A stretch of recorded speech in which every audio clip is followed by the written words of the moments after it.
Okay, good evening, everyone, and welcome to this meeting of the Troutdale Planning Commission for Wednesday, February 11th, 2026. If we can have roll call, please. Commissioner Minkoff. Here. Commissioner Kester. Here. Commissioner Burkett. Here. Commissioner Wilcox. Here. Chair Stephenson. Here. Commissioner Allen. Here. And Commissioner Glantz Will not be with us this evening. All right, at this time, I would like to ask everyone to stand for the Pledge of Allegiance, and Commissioner Prickett will be leading us this evening. I pledge allegiance to the flag of the United States of America and to the republic for which it stands, one nation under God, indivisible, with liberty and justice for all. Okay. Did everyone have an opportunity to review the minutes from January 14th? Yes. Okay. And, are there any corrections? And I guess we'll start with Commissioner Wilcox. We've learned. Yes, thank you, Chair Stephenson. I just noticed one thing toward the end under Commissioner comments. The very last sentence says Parks Advisory Board, should be Parks Advisory Committee. I checked the audio and Erica did say committee and not board. So just that one. Okay. Any other corrections to the minutes?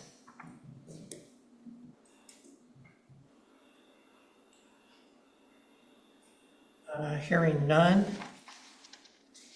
Motion to, I move that we accept the minutes as presented. Second. okay, with the correction? Yes, with the correction. Just state for the record the date. Yeah, I'm sorry, from January 14th, 2026. Okay, as amended. All those in favor signify by saying aye. Aye. Aye. Okay, any opposed? Okay, that carries. All right. And one second.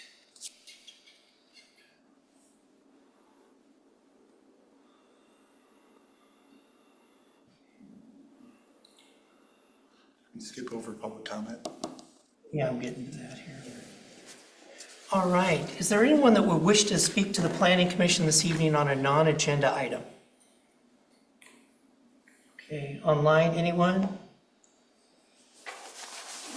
Okay.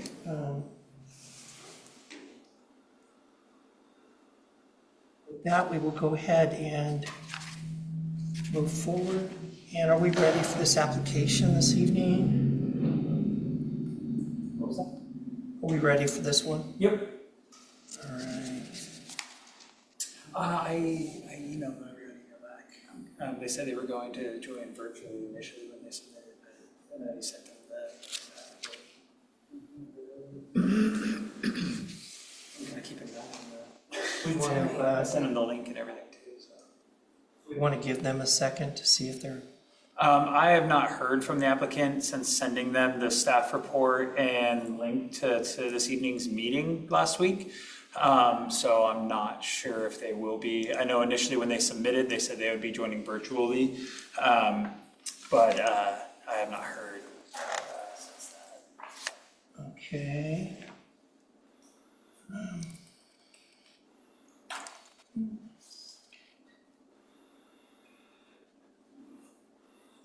All right, then we'll just go ahead and go without them. Okay. All right. Tonight, one of the items that we have for us is case file LU-00202025 Crunch Fitness.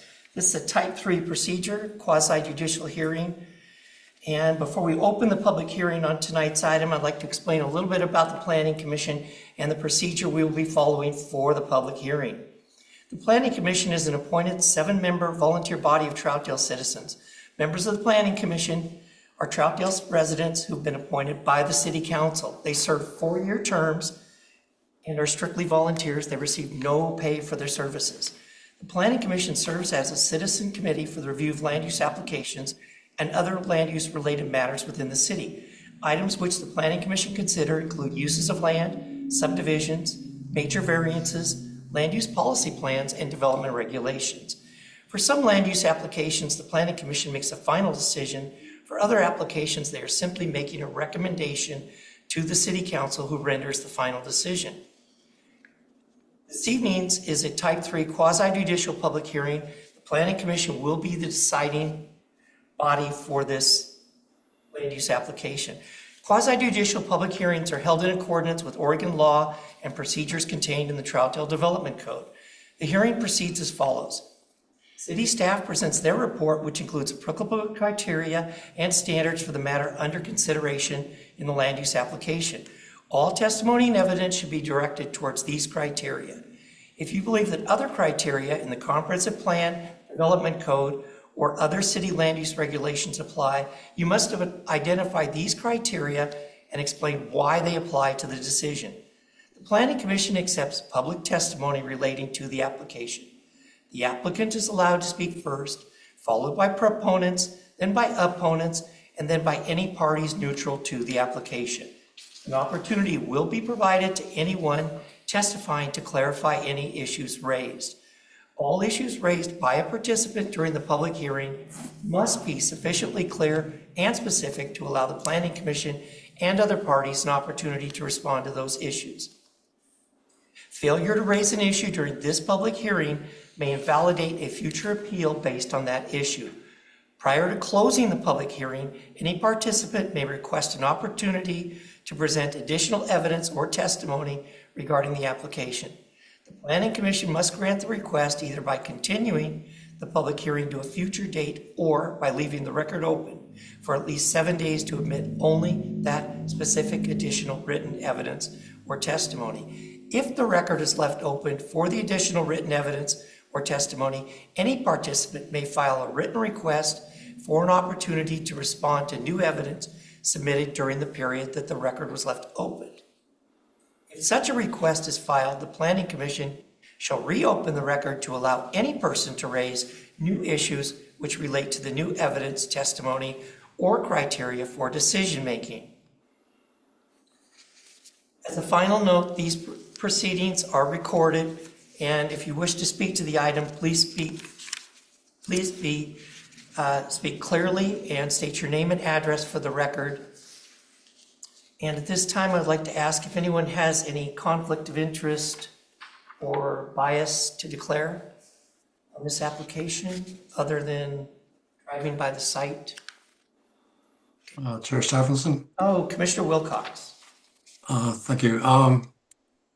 I was going to mention I did have a Crunch membership when they had a facility on 223rd by Walgreens, and I had no complaints about them, so just wanted to mention that. I don't know that this is the same franchisee or not, but just wanted to make that public. Thanks.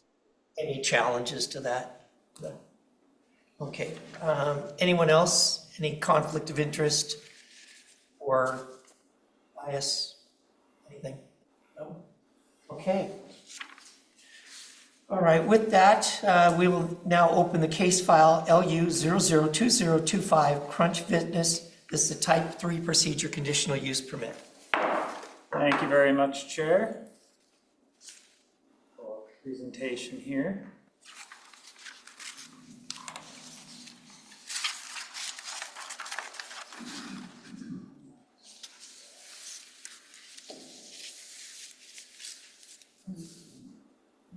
There we go. All right. As you know, my name is Dakota Meyer. I'm the Associate Planner here with the City of Troutdale, and tonight I will be presenting the staff report for case file LU 0020-2025 for Crunch Fitness. This is for a conditional use for a fitness center. Presentation. A little bit of site background. The applicant is Jeff Jennings from J Plus Architects. The location is at 2501 Southwest Cherry Park Road, also known as the Cherry Park Market Center. The zoning is general commercial for the entirety of the center. Surrounding properties to the north is a mix of high density and low density residential. To the east is low density residential. To the south is a mix of high density and low density residential. And to the west is the city limits of Troutdale. Here is a street view. I'm sorry I could not get rid of the little icons. I tried. That pop up in the street view. Here's the site plan. It's not very zoomed in on the presentation, but it was in the packet. And so this, all the proposed, everything proposed with this application is for internal. The applicant is not proposing any external modifications. So the application and applicable criteria. What is being requested is a conditional use for an indoor public fitness center located within an existing vacant tenant space in the general mixed use or general commercial zone. What is not being requested is any zone change or any exterior modifications. Applicable criteria are the comprehensive land use plan, Troutdale Development Code, specifically Chapter 1, Chapter 2, Section 3.312, Section 6.300 for conditional use, Chapter 9, and Chapter 17. Other applicable criteria are the appropriate building and fire codes, construction standards for public works facilities, and relevant standards in the Oregon Revised Statutes and Oregon Administrative Rules. This is a Type 3 quasi-judicial procedure with a public hearing. Planning Commission are the ultimate decision-making entity for Type 3 applications. If there is an appeal, it will go to City Council. The timeline for this application is as follows. On December 23rd, the applicants submitted their application materials. On January 15th, the application was deemed complete. On January 20th, notice of public hearing was sent and was also posted to the site. And then February 11th, which is tonight, is the public hearing. If approved, the applicant's business license can be approved and they can move into the space with any relevant building and tenant improvement permits. Notification. Review agencies that the notification was sent to was City of Troutdale Planning, Public Works, Building, Gresham Fire and Emergency Services, Multnomah County Right-of-Way, and Multnomah County Mid-County Lighting District. I did not update this. We did receive, no public comment was received, but we did receive agency comments from Gresham Fire. And all agencies responded, suggested approval can be issued with conditions of approval. Now we're going to get into the criteria, the applicable criteria for conditional use under 6.320.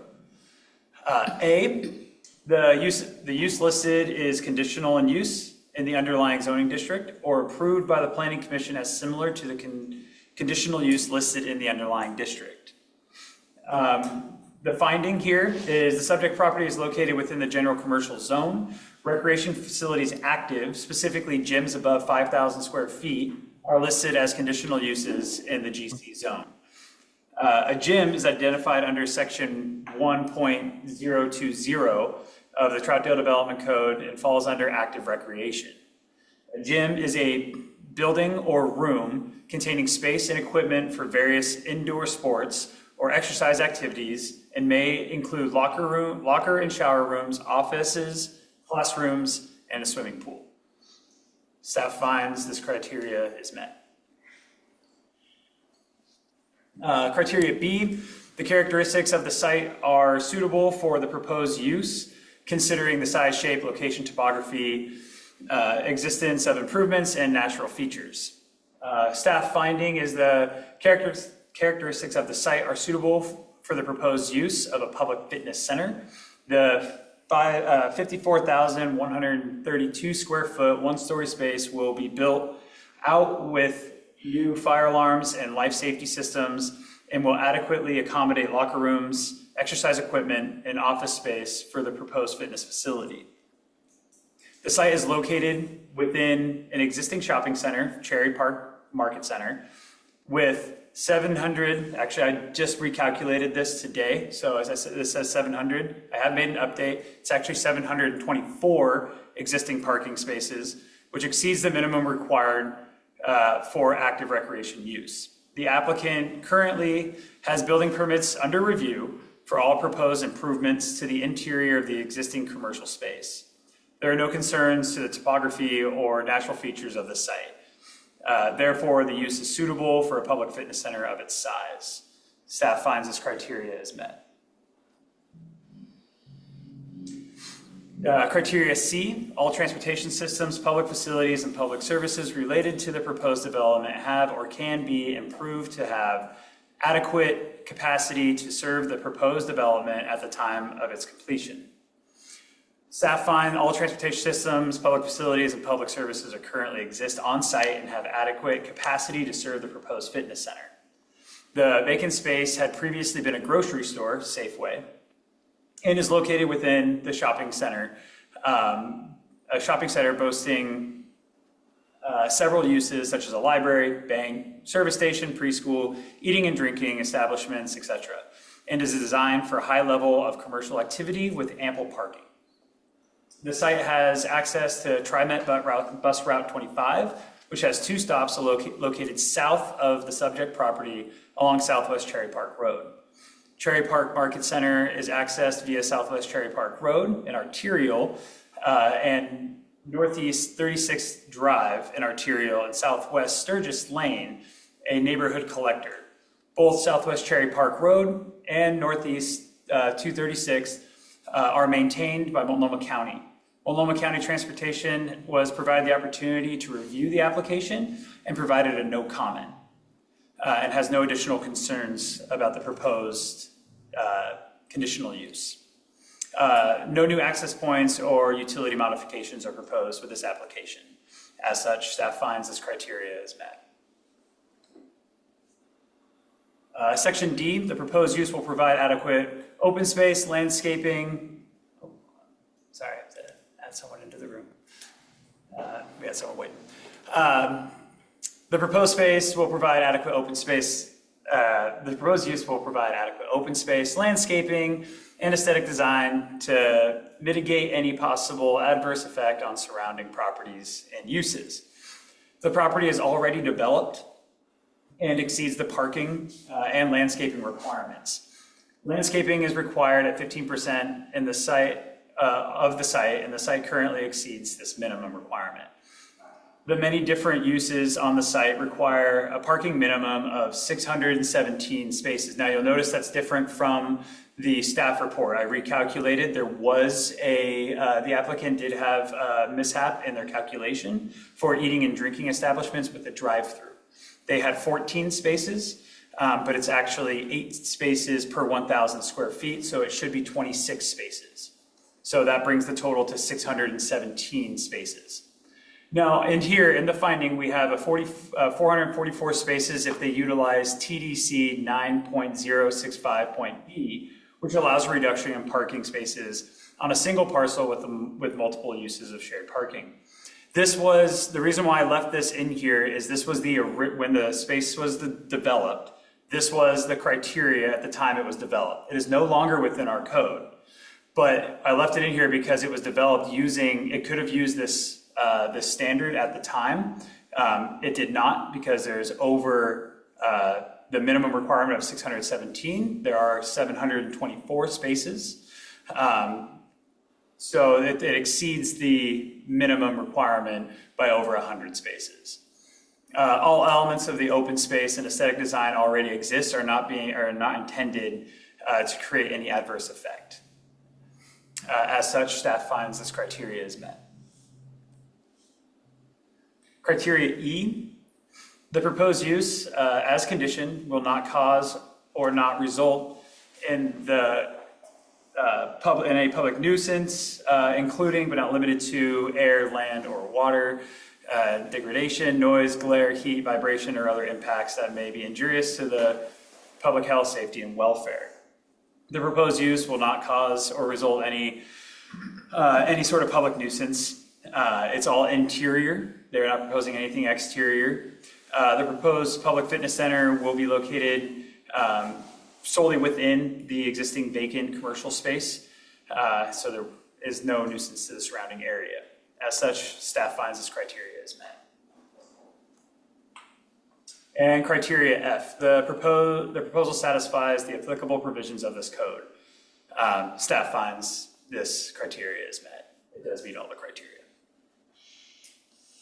Staff recommendation is for approval with conditions as outlined in the findings of fact, both presented and in the staff report. Here are the two conditions of approval. There are boilerplate. The application is valid for 2 years from the date of the notice of decision, and the applicant shall be required to satisfy any comments from review agencies. And we'll open up for public testimony, and then here's just a rundown of the public testimony order, which Chair Stephenson, you have already gone over. Okay, does anyone have any clarifying questions on the staff report before we take public? You do? Before we take public comment? Okay. Go ahead, Commissioner Allen. So, on conditions of findings, does applicant know what those conditions are already? Are they up front? So not surprises going forward? Okay, Yeah. Beautiful, thank you. Okay. And can you, Yeah, this. go big here, but I can't see. Paul, did you have any questions? I have a lot of questions, or a lot of comments and a few questions. So if anyone else wants to go ahead, feel free. You want us to do testimony first? Yeah, that'd be better. Okay. All right. Since the applicant's not here, okay, is there anyone wishing to testify as a proponent to the application? Anyone wishing to testify as an opponent to the application? Any neutral parties wishing to testify this evening? Okay. This time, take a motion to close the public hearing. Okay. I move that we close the public hearing on file number LU 0020-2025 Crunch Fishing. Second. Okay, we have a motion and a second to close the public hearing. All those in favor signify by saying aye. Aye. Aye. All right. Now, okay. You said you had a couple things, Commissioner Wilcox, so I guess we'll start with you. Yeah, it's not a lot more than a couple. Anyone else has something else, feel free. Pardon me? Are you Me? taking, are you taking public testimony at this time, or? We just stopped on the application for Crunch Fitness. Okay. That's what I thought, but I was confused by Paul's statement, so just clarifying. Thanks. This was just Crunch Fitness. All right. Did you want to go? Okay. Paul, go ahead. Okay, I'll start right on page 1, line 1. File number LU 0025-2025.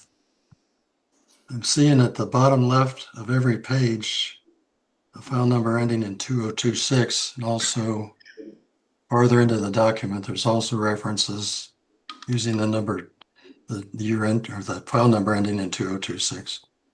So I don't know whether you need to correct that in various places or not. Looking at the site, the subject site photo, the outline of the building, the Dollar Tree business has been included in the outline. So Don't know about that. Let's see, next page. Just more of the 2026. More 2026. Should these all be 2026? They shall be 2025.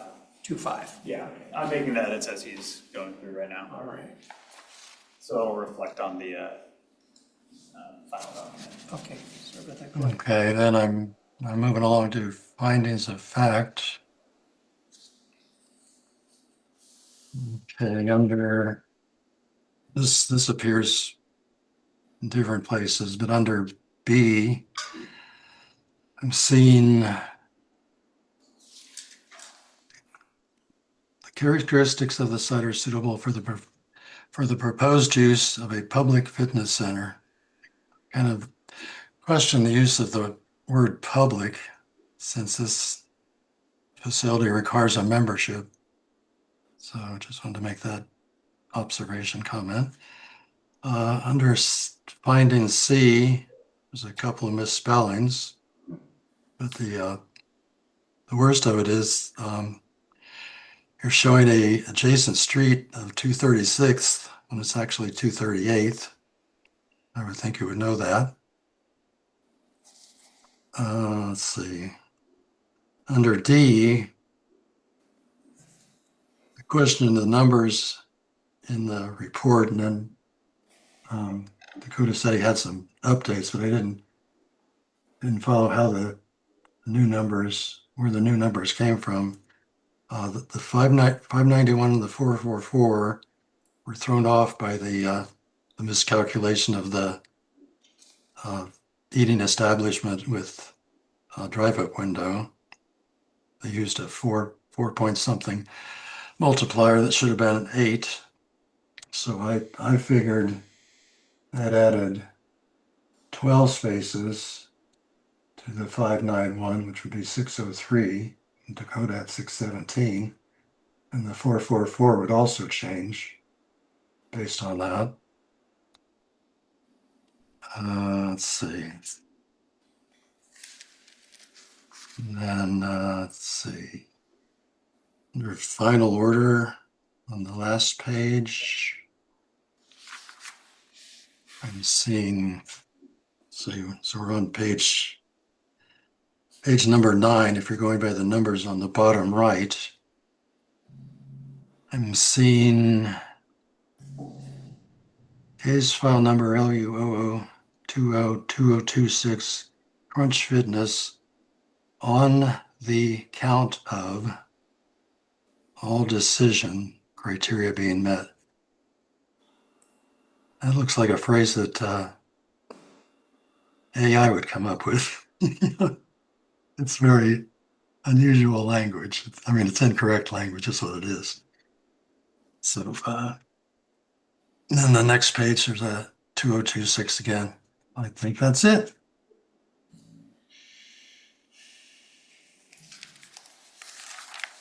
Oh, one more thing. On the site plan update, that is, those little numbers in the top right left of the page.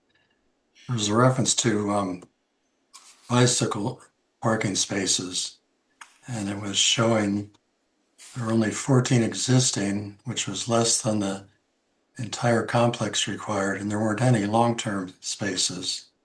So there needs to be an adjustment there, I think, unless you're not requiring any at all. So that those numbers definitely need to be looked at.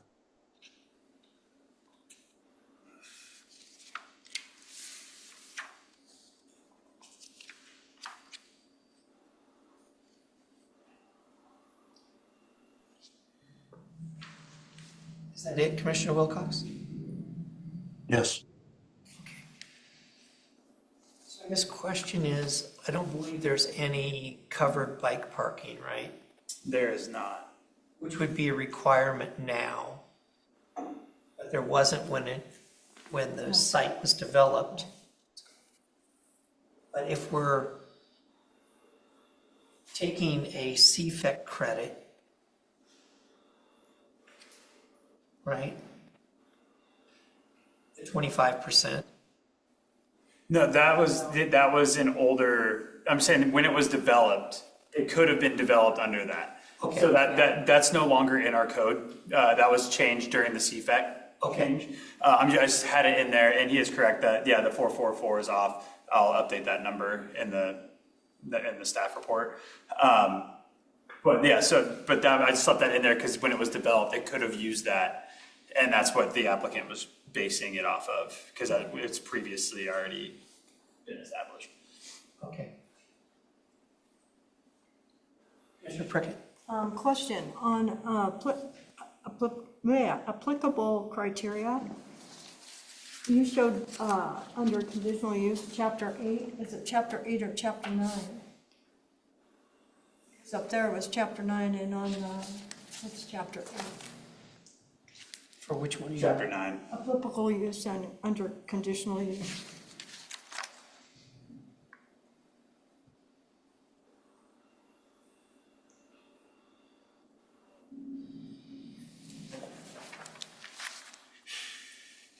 It's actually, yeah, applicable criteria. Off-street parking and loading, it should be chapter 9. Yeah. Yeah. Okay. So it's just wrong on the slide. Yeah. No, it's in the staff, and on the staff report. It's the edit. Okay. I'm making that edit right now.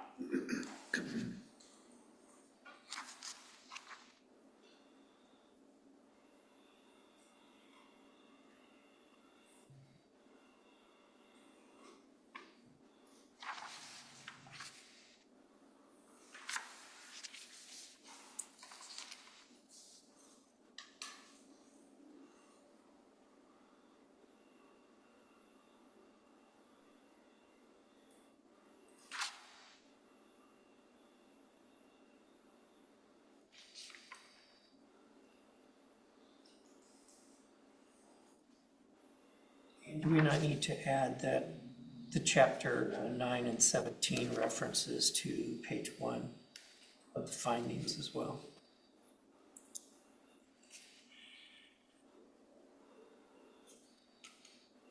That's the edit that I've made, yeah. Both of those, right? Okay.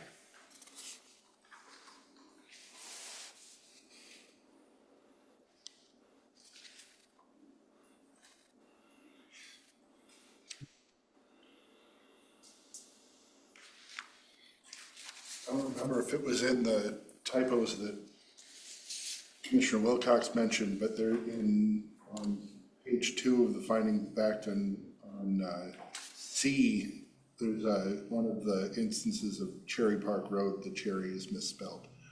Yeah. Yeah. Get that one? Yeah, we received some comments early, and I made a lot of these edits, and just wasn't sure we got it sent out to you on time. Fair enough.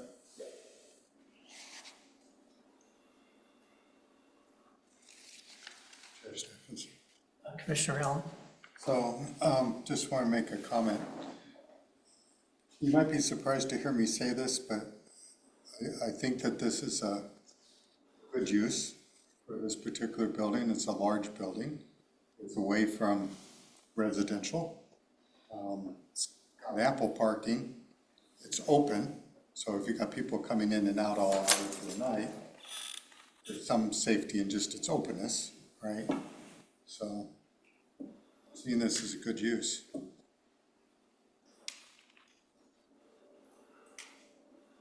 Okay.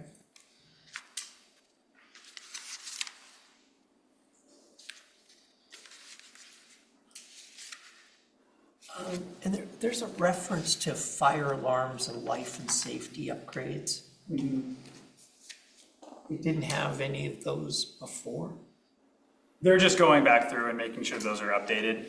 So the previous tenant in this space was for a gym, and they submitted and went through all their building permits. The only thing they didn't do is they did not go through and get final inspections on those building permits. So they upgraded, they did all those things, but Move wants to go in and make sure that those are all still up to snuff. They are requiring building permits to go through because those did expire. So they have to go in and reapply for all of those building permits, including the fire. That's something that they have, that they just take that's very important to them to make sure that it meets the standards. Last I heard before Crunch was involved in this space is that fire was out there inspecting and testing the alarm system, the fire alarm system. So there is, it's just something that Move puts in there, and they find it important. So they did have them. The previous, when it was a grocery store, since it's changing of use, it changes of the type of occupancy. So it requires different fire alarms and safety standards. So they are having to put in new fire alarms and life and safety. So it's not just whatever's requested to upgrade. They have to upgrade all of it, basically. So Move already did a lot of it, but they have to reapply and make sure they meet current standards. If those expired over a year ago, fire standards, building standards, things like that change yearly. So they need to meet the current standards. So they are going to have to go in and make sure they're up to snuff with the current. It does have the advantage of being more open than the grocery store was, which means the sprinkler system should be more effective. So there are some pluses there. As long as you don't have to put a new one in. All right.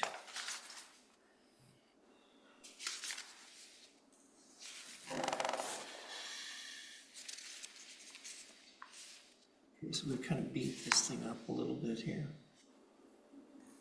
Oh, Joe Stephenson? Commissioner Wilcox.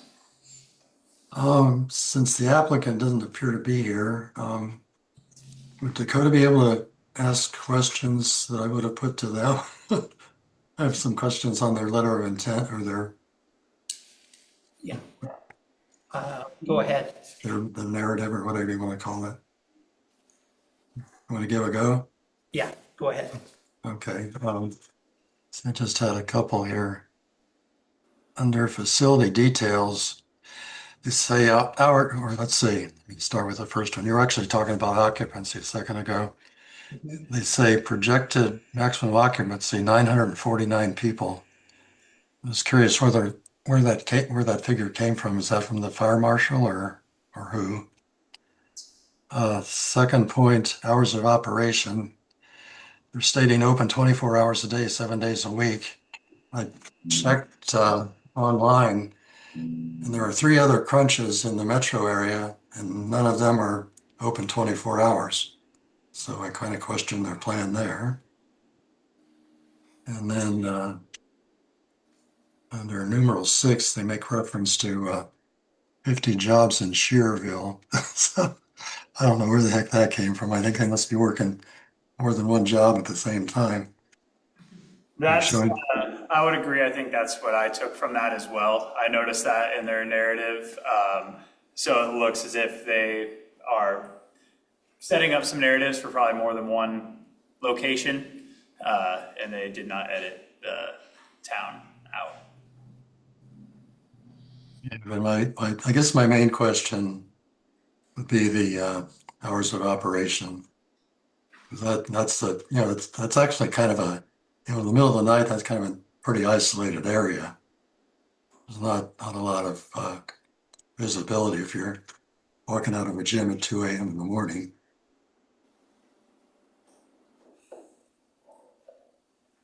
Do you know if it is proposed to be 24 hours? I believe they're proposing to do 24 hours. I spoke with them on the phone before they submitted their application, and they would like to. That is always subject to change. They could start as 24 hours and change that. I mean, it's within their purview to do so. But as far as I understand, they are planning on trying to operate 24/7. I think it really comes down to, from what I understand talking to them, it really comes down to if it's feasible to keep the lights on 24 hours. They could always change those hours, closing at 10 or 11, opening up at 6 or 5. But they said that in some areas it's works for them, in other areas it doesn't, so. Okay, and the 949, because if they're thinking 949 people, I don't think you have enough parking for that. No, I think that's just the mass amount of occupancy at one given time. And I believe that's from fire. Okay. That's just for the building itself, for the space. They're not projecting to have 900 people in there at one time. That's max occupancy. Okay. All right.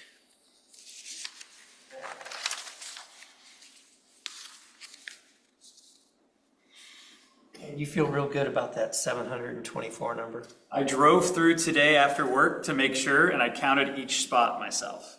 Okay. So they were a little under on what they proposed. And yeah, that mishap on their calculation for the eating and drinking establishment with the drive-through. So I went through, I tried counting on Google Earth, but sometimes you can't tell with the shade of trees. Trying to use street view, you get really confused on which spot you ended up on. So after trying for about 25 minutes towards the end of the day, I decided to just go drive every aisle and count them individually after work and update that to make sure I had the proper number. Okay. You're younger and probably count better than I am. I counted too, and I came up with less than 700. Are you also including all of the rear? So it's for the entire complex? Correct. So I know, because the first time I looked at it, I came up with less, and then I realized I was missing an entire area of parking. Parking in the back. Parking in the back, parking by the US Bank, parking by the Subway, McDonald's. And on the west side of the building and some of those. Yeah, the rear.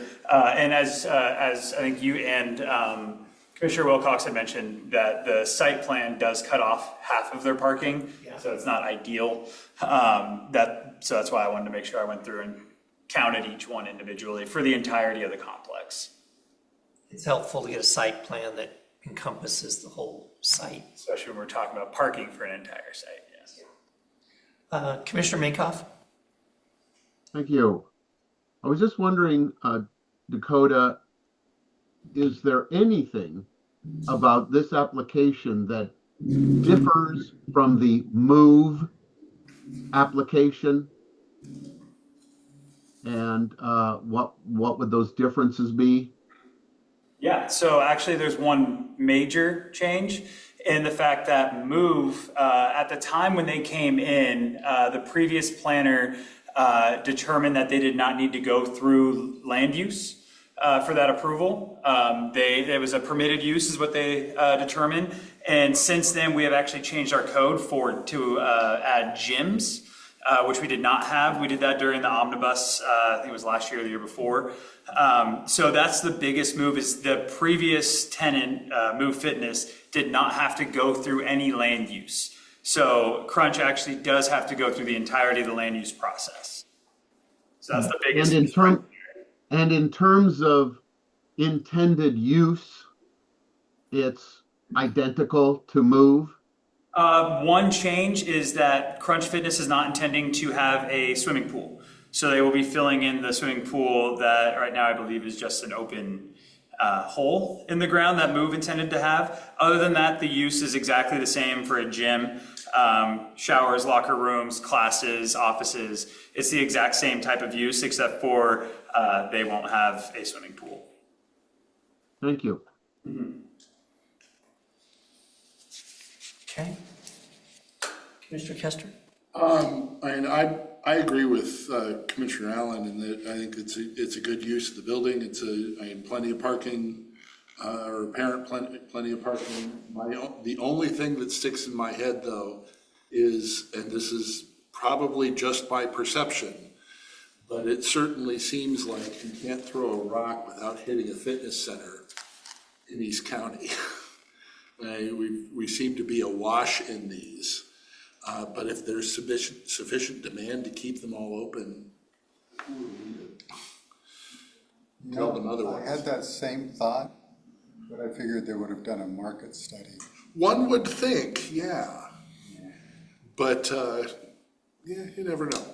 Because you've got Anytime Fitness and Lyft and, I looked them all up at one point, but we seem to have a lot of them around. So that was my only comment. Yeah, there are a number of them. But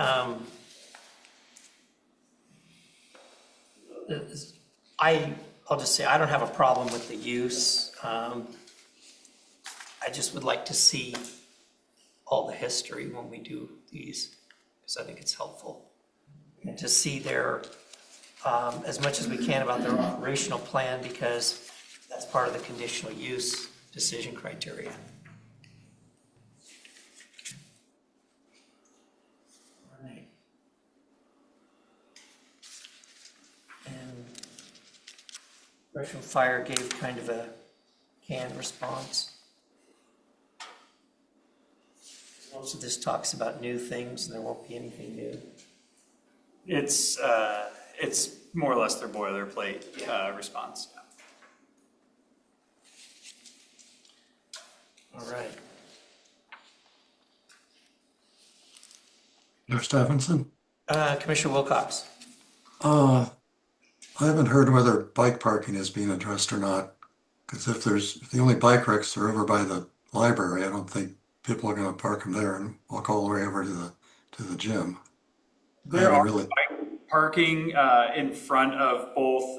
There's some on the western side of the building where the gym is being proposed, and there's also some in front of the Dollar Tree as well.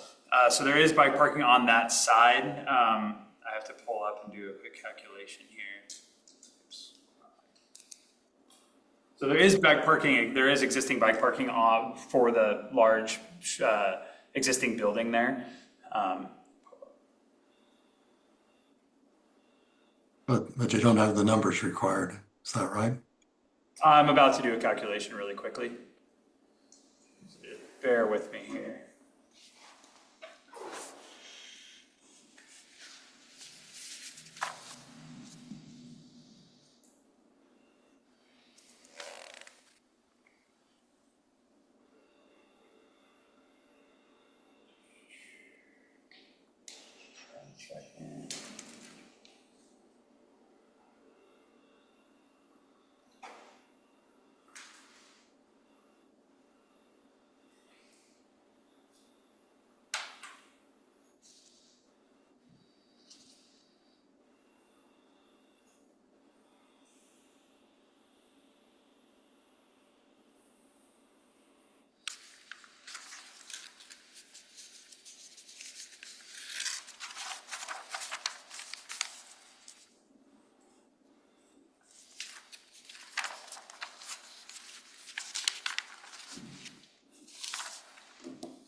So for short term, and I can add a condition for long term, but they meet the short term requirement because there are on the entirety of the site, there's 14 short-term bike parking spaces.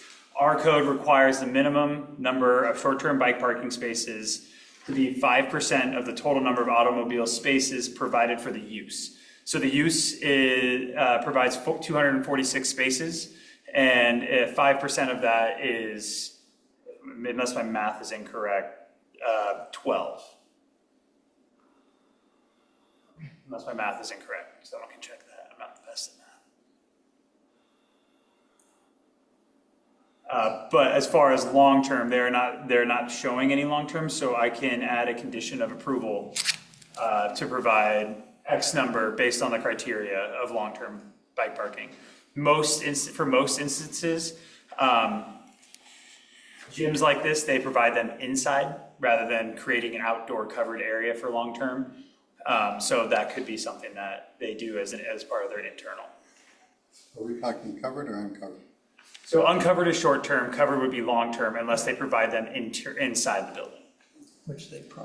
Which is more than likely why they didn't put it on there, because they're planning on that. But I can add a condition to make sure that they do provide long-term, X number of long-term parking, either outside or inside the building. Aren't some of those in front of the building, even under the overhang? Yeah. So would that be considered covered? It can, it's not specific to how our long-term bike parking is called out in the code. Right. We have, Still accomplish the same it still accomplishes the same thing, yeah. thing, would it not? Yeah, if the overhang's out there. Okay. Unless the wind is from the wrong direction. Okay. Unless the wind is from the wrong direction.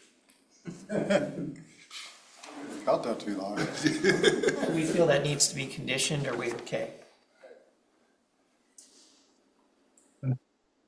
I can say the one on 223rd didn't have any inside bike parking. Okay.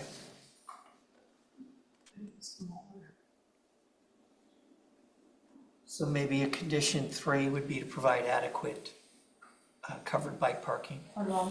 Long-term parking, yeah. Because long-term then takes in the covered portion.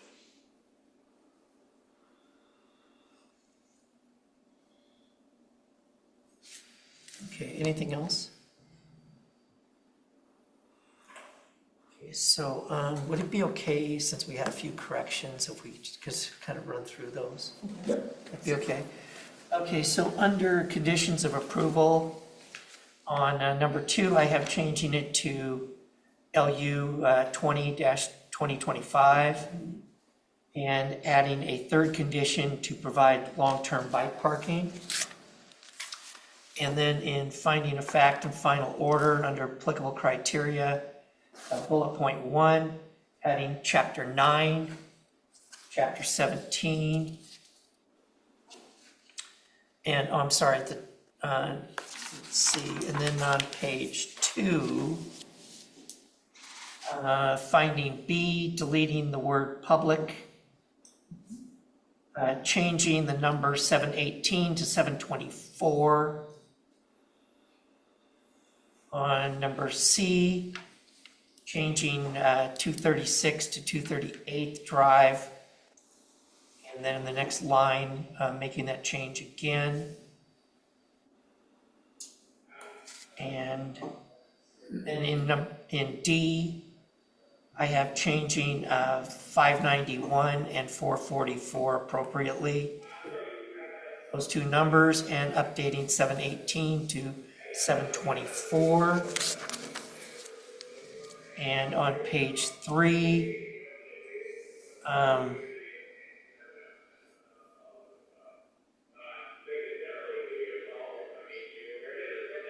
have changing 2026 to 2025, the application number. And did I miss anything? Chapter 8 was changed to chapter 9 under the applicable criteria. Yeah, I got that. Okay. Yeah. Okay. All right. Is that it?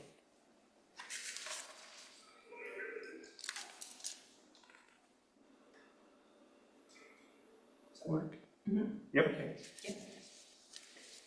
I just wanted to do that before we motioned out. Okay. So this would be the edited version. Unless somebody has another condition.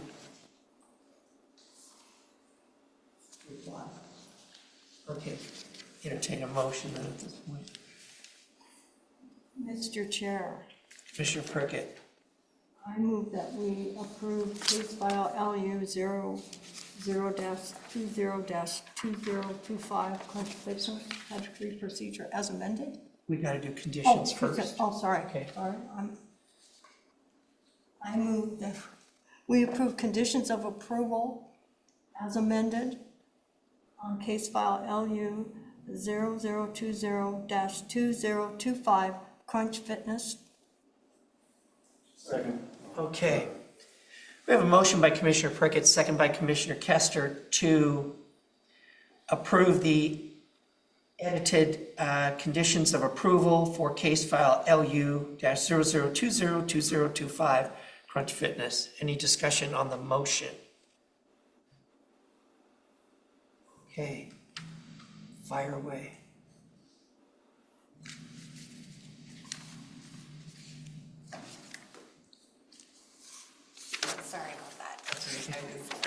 reading the findings.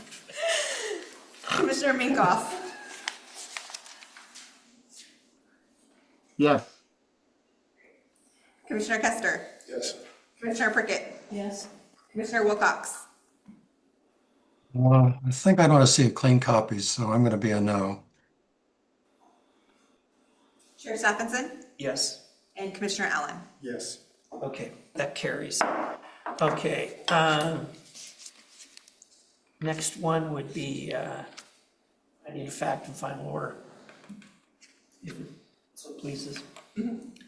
Commissioner Minkoff, Wait. Oh, wait. sorry. We haven't done that one yet. We need to finding, okay, We haven't motioned that one. yeah. Sorry. Chair Stephenson, All right, Commissioner Prickett. move that we approve the finding of fact and final order as amended for case file LU 002-2025 Crunch Fitness. I second. Oh, No, you just need a, all right, we have a motion by Commissioner Prickett, second by Commissioner Kester to approve finding of facts and final order as amended for case file LU-0020-2025 Crunch Fitness. Any discussion on the motion? All right, All right. Commissioner Minkoff, Yes. Commissioner Kester, Yes. Commissioner Prickett, Yes. Commissioner Wilcox, No. Chair Stephenson, yes, and Commissioner Allen. yes. okay, that one carries. All right.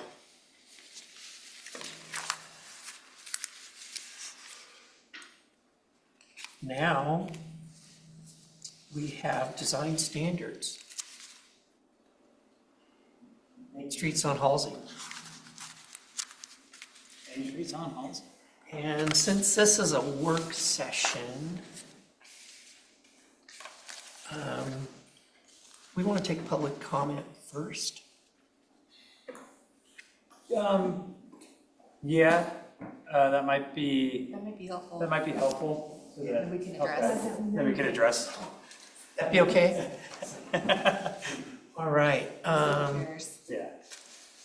just in case there's something that, before we wordsmith it, and just thought this would be a little bit easier. Yeah. All right. And tonight we're reviewing City Troutdale Main Streets on Halsey project, and this is a development code amendment, and it's a work session for the Troutdale Planning Commission, and so at this time we'll take public comment. And, yes, Aaron Jansen's, go ahead. Oh, thank you. First, I want to say thank you to all of you working on the planning commission. I mean, so many people in Troutdale contribute back to the community and give their time to committees, but you on the planning committee, I think, put in more than your planning and budget. They both really put in an enormous amount of time on complicated issues. And I just want to say how much the people appreciate you and all of your work. It's a tricky spot. You've got to balance what we're doing now and looking into the future, and nobody's got a crystal ball. So I just want to say that I do recognize and appreciate that, and thank you guys for all that you do for us. So with that, I just recently learned that there's a renewed effort to increase building heights in Troutdale. And as a long time and now former member of the town center committee who helped develop the actual 2020-2040 plan, town center plan, this issue of building heights was discussed frequently and passionately. However, during this process, we also did numerous outreach efforts and polling, and we met with the community many times, and we polled them and we put together what were their priorities and what they believed were the most important things to Troutdale. And time again, what people consistently said they loved about their town was they valued the small town feel and the historic charm. Over and over, they said that. So we have a great thing going. We should be proud that we are not just on this continued blur of what has become a lot of other communities. If you've been around in the East County or Portland, you've seen neighborhoods begin and parts of other cities begin to blur. Portland to ate up Park Rose, Portland ate up Rockwood, ate up Gresham. And now if you drive on those, you don't really know that you've ever left Portland. You're just on this continuum of being in Portland. And until you get to Troutdale, you really know that you've reached someplace special. And we really need to hold on to that. And we need to protect that because there are other people who'd like to take it away. We've worked hard to remain charming and maintain this historic small town feel. So if we begin allowing building heights to exceed what our predecessors had the vision to limit, we'll quickly become this nameless, soulless place that blurs into Wood Village, Fairview, Gresham, Rockwood, and yes, even Portland. That's just a big blur of what used to be a small, charming small town that we had the chance and we have the chance to keep it special. And I think we really need to do that. I found out about the enhanced architecture changes but that doesn't change the actual height of a building. I did a lot of research on building heights and the impact of building heights 20 years ago. And there's I'm going to go into a few of those issues real quickly and then I'll wrap this up. But building high rises, actually, it creates new challenges that our current fire departments don't necessarily have the resources or equipment for. And so while we're wrestling with challenges of what we're going to do about a fire department here, what we're going to do about a contract, this will become a big issue for us if we start building high rises. Large buildings they not only affect our aesthetics, but it affects, like I said, our fire resources. It increases density. You all know that. More traffic, more accidents, less available parking. It blocks views. It creates winners and losers for views. I mean, there's going to be people who go, woohoo, I've got a new 5-story apartment and look how far I can see. And all the other people behind cannot now. It creates shadow impacts. That's a real issue with high rises. It creates tunnels, a feeling of a tunnel. Drive through parts of Northwest Portland in the Pearl District. It's not a good feeling. It changes it. And for those reasons and more, even Portland does not allow high rises in a lot of areas. They don't allow more than a 2-story building in a lot of areas, most areas, honestly, because they know that they need the infrastructure to support larger buildings with all of these other problems that come with it. And they want neighborhoods to feel like neighborhoods. People in Portland want their neighborhood to feel like their neighborhood. They don't want high rises. And I think for us to consider putting large 50, 60, 70-foot buildings in, it would just be the aesthetic, the practical changes, all of that it would have on Troutdale really, really need to be weighed so carefully. And I just don't think that this is the time. But if you feel compelled to do this, I sincerely hope that you just put it to a vote of the people, because I don't believe that the people of Troutdale want large buildings. They do not want to live in a small city. They want to live in a small town. And so I just urge you to really consider this. That's what I have to say. Thank you again for all the work that you guys do. I really appreciate it. And thanks for listening to me. Okay, thanks, Ms. Jansen. Any other members of the public wishing to speak on Zoom? I'm not seeing anyone in chambers, and I have one. Is Castillo White?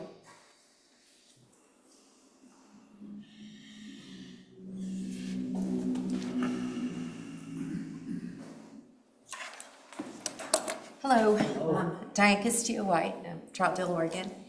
And I concur with a lot of what Aaron Jensen spoke to. I was at the first Town Center Committee and still continue to be on the Urban Renewal Agency. And I'm on this, currently on the Citizens Advisory Committee on the Historic Landmarks as well. And I first would like to do a quote from Will Knight is also on the Citizens Advisory Committee, and he's on his way home to Troutdale from Bend for work, and he asked me just to give this one statement that he has. He's again on the Citizens Advisory Committee. He was hoping to be here tonight. Quote, "The comment I was hoping to make is that CAC was unable to give additional input on the main streets on Halsey presenting because the meeting was canceled. And I wanted to suggest that the CAC see it in March." There wasn't a quorum, so no fault of the planning. That was something that we were hoping to have additional discussions and about this, because once we had our initial meeting, I think some of us also were starting to realize the physical imagery that this entailed. So when we were thinking the entire Halsey corridor area, we were not, I was not realizing that starting at 257th and Historic Highway, that's where potentially from that intersection to the north of that area, there could be a long expansion of 5-story buildings with setbacks of only 5 to 15 feet. At the time, we were talking about continuing the small town feel, but I think we are talking about it, continuing it to be the gateway to downtown, but that's a really rough transition. Directly at 257th and Halsey, when you're on the east side of that, we have that building that is not occupied at this time that's down at street level. It's a couple of stories, but you don't see it at all. All the other buildings in downtown start at street level. There might be something below the street level that might be a story, but above that, it's only 2 stories. So in all of downtown Troutdale, currently, I believe we're just at street level looking at 2 stories. So right across from there, it could begin 5 stories. And that's stories on the Town Center Committee. We were really grappling with the thought that things could be 5 stories down there at the urban renewal site, which was a lower level scape. And then that was very controversial, as Aaron said. We're debating whether that would be, what that would look like and if that would be palatable to the community. So, I feel I have an issue with the setbacks. I looked at the paperwork, and another thing some of us just talked about at CAC, we're not sure we actually got a visual of what, again, that would look like. What does 5 stories with a minimal setback look like? And did the communities, have they seen that imagery? So they just understand visually what we are discussing. Because if you're looking at the Halsey corridor, you have all sorts of different levels. The tallest one we have now is the near one, which is 4 stories. And that was controversial for a lot of people, but I think the setback and some aesthetics that were provided within that building gave a little bit of a calming effect. Again, we're looking at 4 stories there. And then all the others, I don't believe anything is near 4 stories. I think right now the highest we're looking at is 4 stories that we have on the Halsey corridor. So I don't feel that creates a smooth transition, a continuation of downtown, especially for commerce purposes, business purposes, livability and such. I don't think that 5 stories creates a good flow. We want people to go from Edgefield all the way to the Sandy River. We have this beautiful corridor where we have historic amenities, we have businesses, we have restaurants, and we would I think it would be beneficial for all the businesses to create that lovely connection. So if we don't have enough parking, that we have people that it's very welcoming and open, that you want to visit and really use that entire corridor. And hopefully keep our businesses busy as well. Let's see if I have anything else.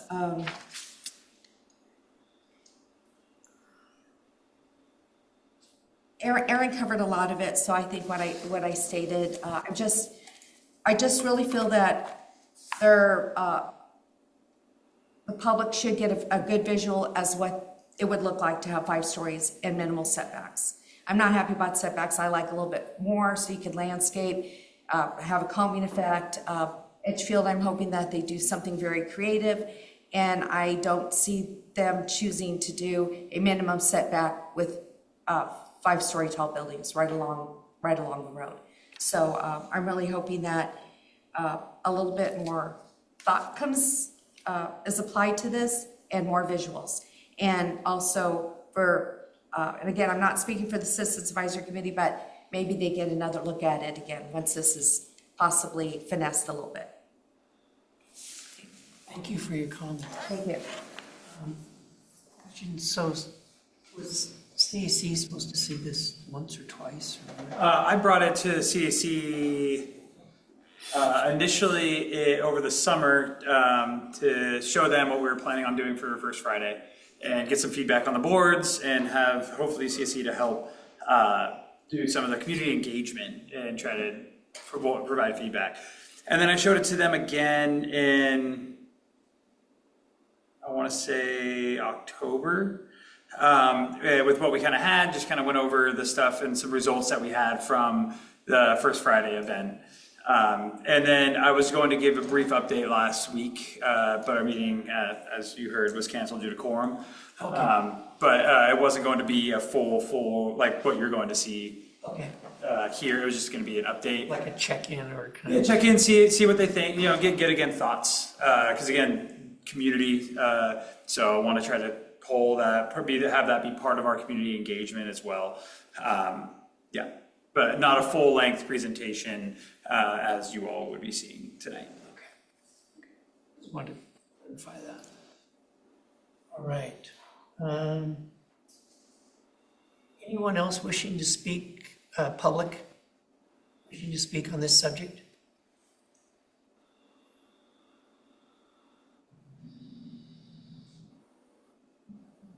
No.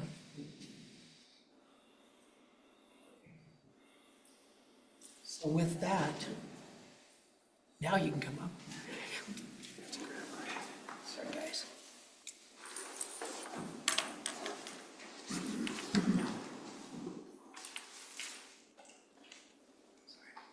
It's getting a little low.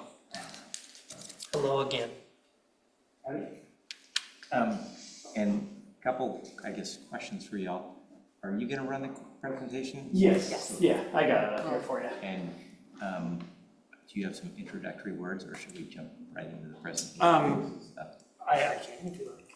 If you had anything specific that you wanted to say. No, just checking. Yeah, we're happy to jump in, but I don't want to presume.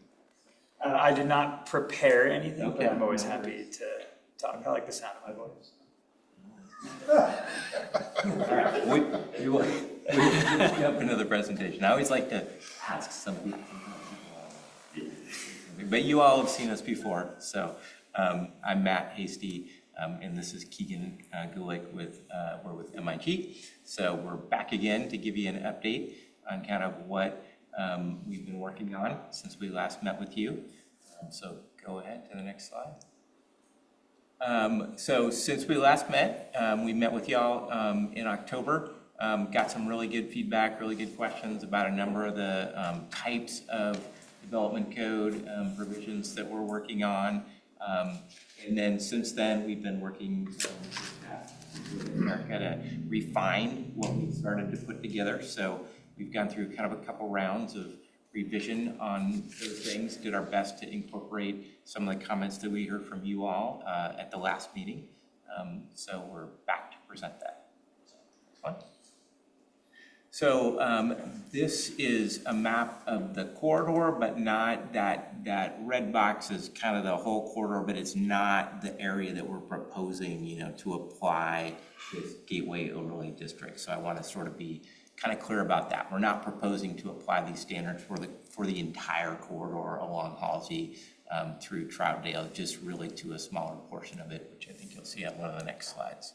So yeah, this is the area we're really proposing to apply this. So it's essentially the properties along Halsey and the historic highway, but just within the existing mixed-use zones there. So you've got a mixed-use 1 zone and a mixed-use 2 zone. So this covers the portions of those zones that are west of 257. So I would say, you know, it's a pretty focused or confined area.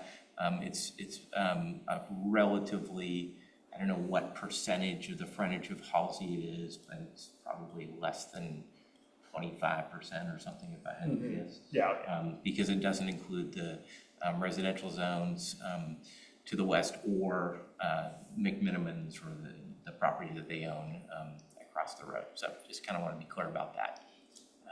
Next one.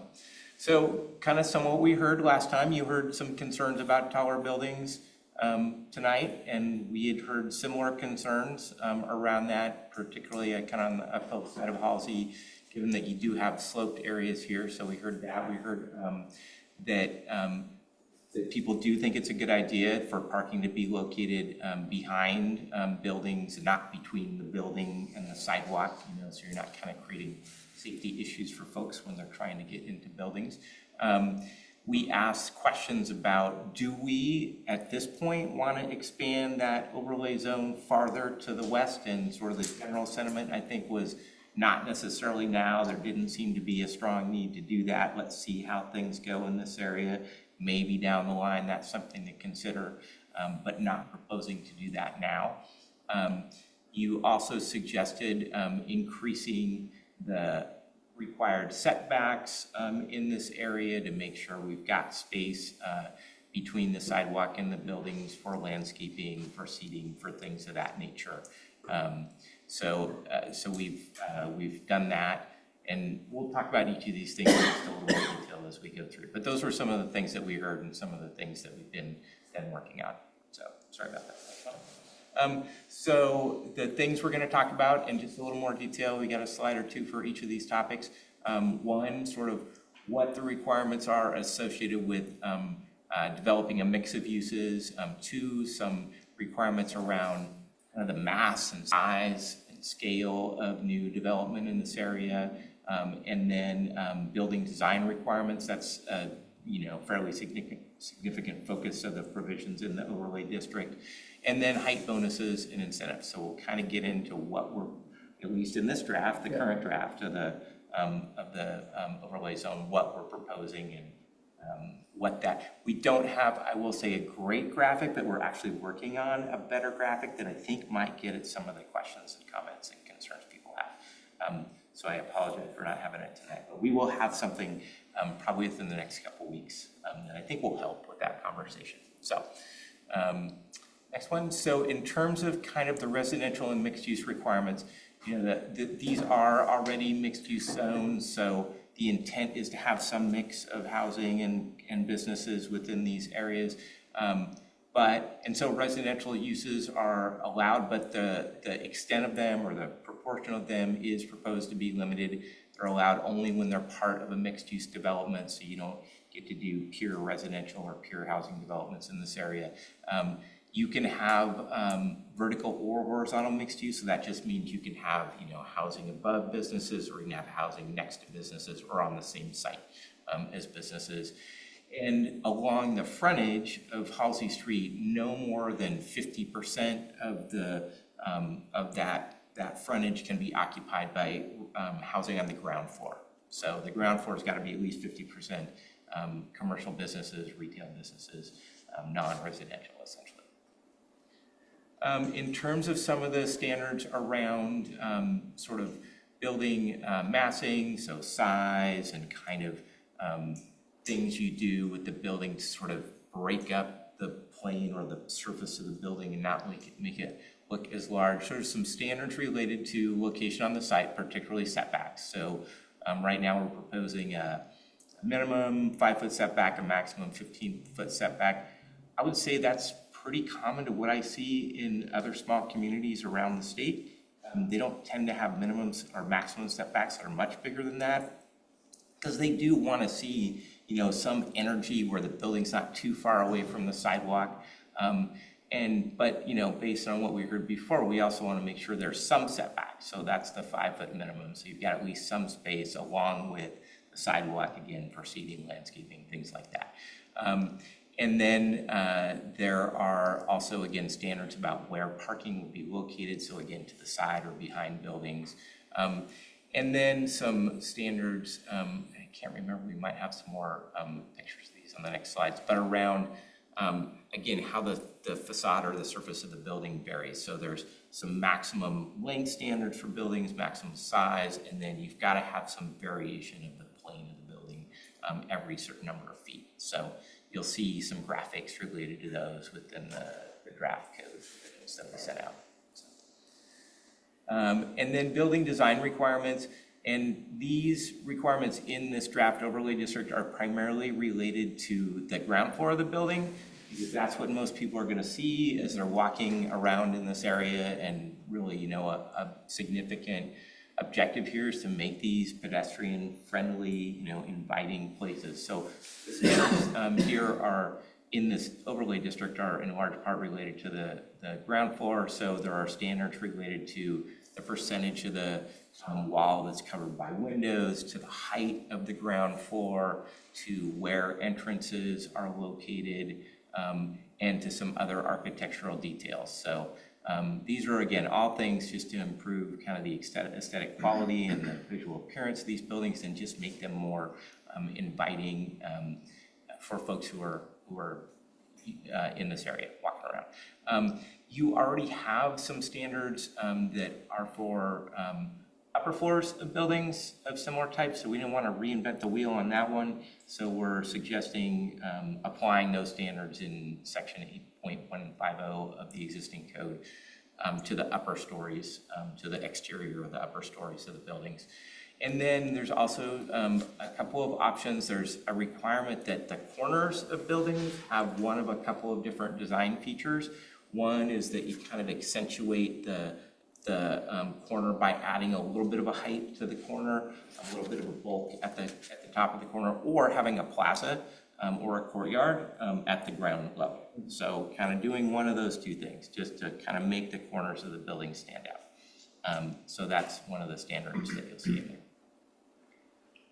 And then there's, to the extent there are housing units on the ground floor developed in this area, there are a number of standards proposed for those, partly aimed at just providing a little bit of sort of privacy for folks who might be living on the ground floor. So there's some different options within the standards to do that, requiring landscaping in those areas, and then requiring a little bit of sort of, verticality in those areas, and again, some screening and buffering and privacy. So, and a certain amount of call it private open space, ground floor units. So those are the types of things that are proposed, to the extent there are ground floor units developed in the area. And again, they would only be allowed to make up 50% of the length of a building. So last one, height bonuses and incentives. So the maximum height in these zones is 35 feet currently. The proposal is to allow, and again, I'm going to say this is not the entirety of Halsey, this is a portion of Halsey, but the proposal is to potentially allow an increase of up to 15 additional feet if some other things are provided in exchange. So there's kind of a menu of things that would have to be provided, some additional plaza or outdoor gathering spaces. I'm not going to kind of go through all of those, but I'll note those. There's also some restrictions on where you could have that increased height. So within a certain distance on the north side of Halsey, and I think the south side of the historic highway, you couldn't go above 35 feet. If you're next to a residential zone within the first 20 feet of the lot line, you couldn't go above 35 feet. And if you do exercise, do one of these, 4 of these things in the menu of things we have to get your extra 15 feet, you have to have a step back. This is not a great graphic because it's not super to scale, but the proposed step back would be 10 feet per story. So what that does is when you're on the sidewalk or sort of at the street level, you don't really see that part of the building that's taller than 35 feet, that's taller than approximately 3 stories. You're pushing each story back by 10 feet at least. So those are some of the things we try to do to kind of allow for some additional height, really primarily to make development more feasible in this area. That's really the idea around allowing for some additional height, but with some restrictions to really try to mitigate some of the things that we've been hearing concerns about. So that's kind of where we are with those suggestions or recommendations. And that's it. I'm happy to answer questions or just give additional comments. And again, we'll come back and I think as soon as we have them, we'll just send them out, some graphics that do a better job of kind of illustrating what those heights might look like. We'll kind of do our best to reflect like the topographic conditions, but recognize that those sort of change even within this area as you move along Halsey Street. So it'll be kind of a representative image of kind of what those look like, but better proportion than, let's say, this one. And I will say on the height bonus to increase above, like Matt had mentioned, is if a developer wants to increase the height, they have to pick an X number of incentives from the list. So that's up to them if they choose to.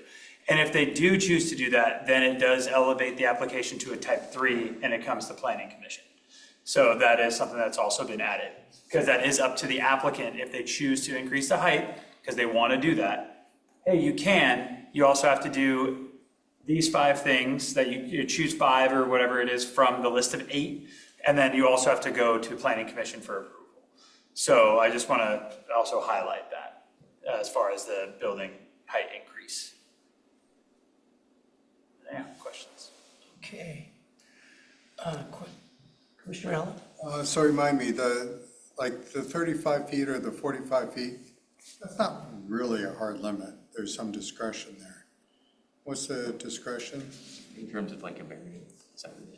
Yeah, how much staff can make it taller. Like currently? Yeah, So- currently are what we know about in the near future. So currently, take this out of the equation, what we're proposing, take that out of the equation. If an applicant wants to increase the height above the 35 maximum right now, depending on the percentage of height, if it's over 15% increase, then that would come to Planning Commission right now for approval through a variance process. But anything below 15, yeah, if it's 10%, then it would be a staff determination. Typically, you'll never see, honestly, I don't think you'll ever see someone try to increase the height by 10%, because in the grand scheme of things, that's a couple, like maybe a foot or 2. 3 feet. So it's not a floor. It's not enough for another floor or something.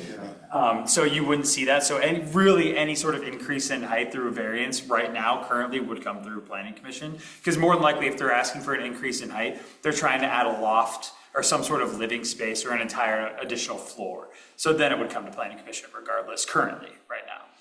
15% at 35 feet is 5 feet. Yeah. So anything over 5 feet would be. And one thing I want to point out is, so we're at that age where we go visit quaint, nice towns, right? We'll do a drive around and visit those. And when we get to an area and we're shopping or we're eating, and we get to an area that's too broken up where the businesses are too far apart, we usually give up and turn around and go a different direction. So too much residential in between businesses is not attracting. Now, granted, in our proposed corridor area, we already have residential. It's there. Not much you're going to do about that. But if it's too broken up and not inviting. And then we also kind of like it when there's a town that, in the wintertime, we hibernate. Right? In the spring and the fall, it rains a lot, but not heavy. It's a light rain. We typically don't even use umbrellas, right? But sometimes it's nice to be able to sit down and eat a little something or whatever. And do we allow enough space for that to happen and for an awning to be over it? But you just don't want the drizzling onto your food. There are some pretty significant areas of our weather that are like that. And that is, I will note, that is one of the things that's required is weather protection on it. That's part of what's one of the ground floor design requirements here. Yeah, as Commissioner Kester alluded to, in the wintertime where I say we hibernate, that's because the wind is just driving the rain, at an almost horizontally. Most people don't Quite sit uninviting. outside to eat in the wintertime here, right? But the blocks of time before and after are really inviting for just a little bit of cover and still have some seating area. It'd be nice that we could do that. The 15 feet probably does allow that, but I just want you to think about what would be nice. Yeah, and the awnings can project out over past the setback too. So, there's that as well. But yeah, 15 feet, again, I mean, I'll say I see a lot of places where the sidewalk, the seat goes into part of the sidewalk. If you've got a wide sidewalk, you can accommodate that. So even 5 feet, if it spills over another 3 feet, 8 feet's pretty wide for individual tables of seating. So I think, and 15 certainly would give you pretty ample space for seating outdoors, in my opinion. Also, as was testified in public comment, I'm not a real fan of the higher buildings, and the step back doesn't really alleviate those concerns for me. I'm sure the others will have different opinions or other opinions. But I was just putting my 2 cents in there. Thank you.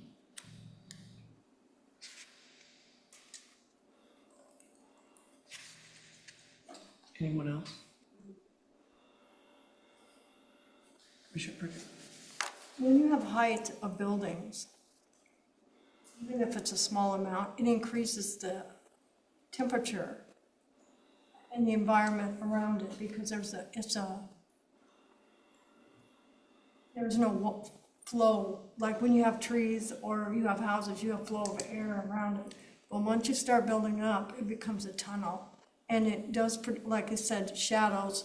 It also produces heat, which raises the temperature. So environmentally, it's not good. If it's lower, you have less heat residue from the building itself. So I'm not really fond of a 5-foot or 5-story building. Even with the setbacks, it would be hard to envision that on Halsey, even in that short area, because you're already, when you look down Halsey going eastbound, the first thing you see is the arch. But if you put a tall building there, you're not even gonna see it. The first thing you're gonna see is this 5-story building. Not saying we're gonna have 5 stories, but if that's the case, I mean, even in Wood Village, when you come down on Fairview, when you go to the port, it's hard to see that with all the buildings that are around it, the new apartments, and so you kind of miss it. So it's, and like you said, we don't need to be one continuous. And Shirley, you remember the complaints we were getting on people's views being blocked? Right. Yeah, it seemed like that was a big issue, because when you're up on the hill, when you're looking down, you can see the river. But if you put a 5-story building in there, you're not gonna see it. The people that have houses up there bought it for the view. Right, going up the hill, yeah. it's more than just street level. Right, it's more than just street level. Mr. Kester? As someone who has one of those houses on the hill, to a certain extent, that ship has sailed. Right. And I guess personally, I've lived in very, very, very large metropolitan areas and tiny, tiny rural communities. And I think that, as a pedestrian, I think the setbacks above a third story makes all the difference in the world. From my perception as a pedestrian.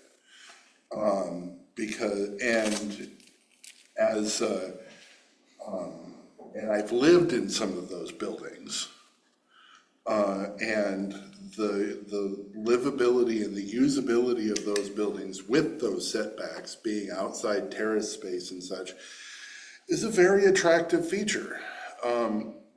And it makes those buildings very nice and gives you connection to the community for those residents. And so while I acknowledge the reticence of the testimony that's been received, for me personally, it doesn't bug me much, because I think the flow that we would get from this area into downtown itself, I think will be relatively smooth. As Commissioner Allen already said, we're already broken up along the whole Halsey corridor because of the existing residential that we have smack in the middle of it. So full continuity just isn't going to happen. But I think in order to, if you want a healthy, even a small town feel, you have to have a vibrant, usable community, and to get vibrancy, it's got to be something people want to use and live in, and I don't think putting hard limits on building height necessarily accomplishes that.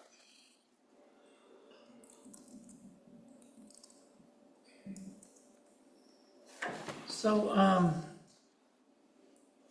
if I'm doing residential, if I'm doing commercial on the bottom, I'm doing residential, and I add the 2 stories, let's say, what does that do for parking? Well, right now, the design is to have parking around the rear, so off of Halsey. So you're not gonna have it between the Halsey Street and the front facade. We'd ideally, how we have it set up right now, is be around the back. You'd be parking around the back. However, that's what we'd recommend and we recommend our standards, our parking standards. But as you're aware, CFEC is also in effect in that area. So a developer can choose to go the CFEC route and not. But right now, as we always try to do, is we always try to recommend our parking standards. So for mixed use parking standards, it's X number of parking spots per resident, and ideally that would be around the rear. So if you're standing on Halsey facing north, you wouldn't see the parking would be on the riverside behind the building. So it's pedestrian friendly on that front facade. Okay. And my personal, the dream state for me would be that a developer would want to do tuck under parking with the hill. That would be the most ideal situation, because then you can still you take in the slope, but it's all still at a grade level, and you can park down on the slope section and have everything else street level and up. That's I think the dream some scenario. some probably would. I mean, most developers, if they want to sell or rent the units, they know they need to provide parking, you know, because they're not gonna get tenants if there is not parking for folks who need it, and especially in a community where you don't necessarily have as much transit service or other, you know, easy ways to get where you need to go. So that's kind of my experience in terms of what I see in most places. Even in the city of Portland, you see developers providing quite a bit of parking, even when they don't have to, because they want to rent the units. I would agree with you. The only thing I would question is to what level are they going to put in, and that's kind of an unknown. And then, of course, the other thing, and you hope this doesn't happen, but if you are a builder and you're building the unit with the intent to sell it, I don't know that they really care that much about parking. Other than being able to sell the building. Correct. Yeah, once they're gone, they don't care what's there. Yeah. Point taken, for sure. Commissioner Wilcox? You're talking about the north side of Halsey. I don't see much of a elevation change between the north side of Halsey and where Historic Highway goes, you know, to the north by the animal shelter. It looks pretty flat to me. That lot is.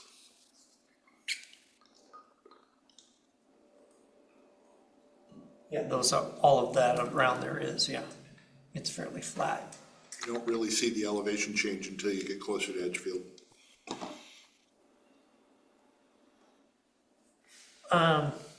So a couple of other clarifying questions. So like if I've